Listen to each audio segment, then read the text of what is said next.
โตธัมมาสัมพุทธัสสะนะโมตัสสะภะคะวะโตอะระหะโตธัมมาสัมพุทธัสสะนะโมตัสสะภะคะวะโตอะระหะโต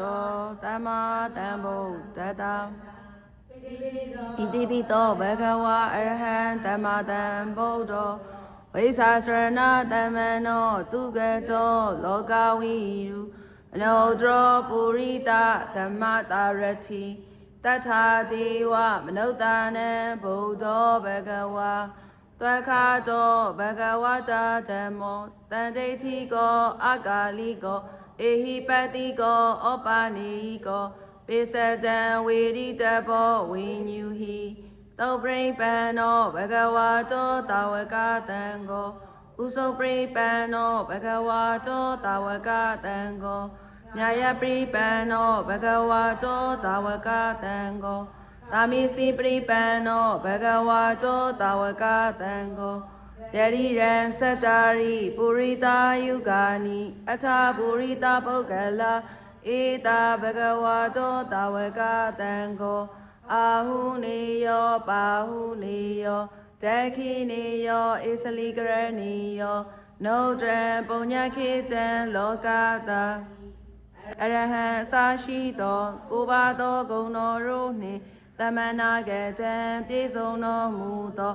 နာထံလူနတ်တို့ဤကိုယ်ွယ်ရာဖြစ်တော်မူသောဗုဒ္ဓံတတ်တော်ထင်ရှားတပင်ညုမြတ်စွာဘုရားကိုဤမှန်၍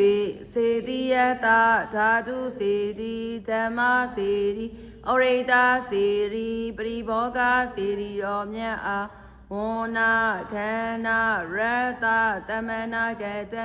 အစင်အနံယတာနှင့်ပြည့်စုံတော်မူပိဏပါဒ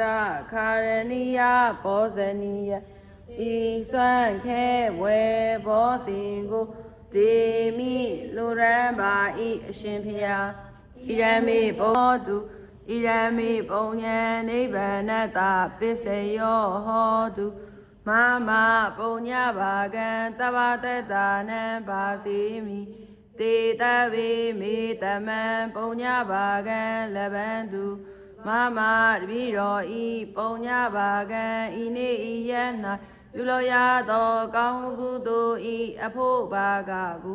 တဗ္ဗတတ္တနံခသိင်္ဂုံသောတတဝါရုအားဘာစီမိအမျှပေးဝေပါ၏တေတဝေထိုတတဝါရုသည်မေရိတော်နှင့်တမန်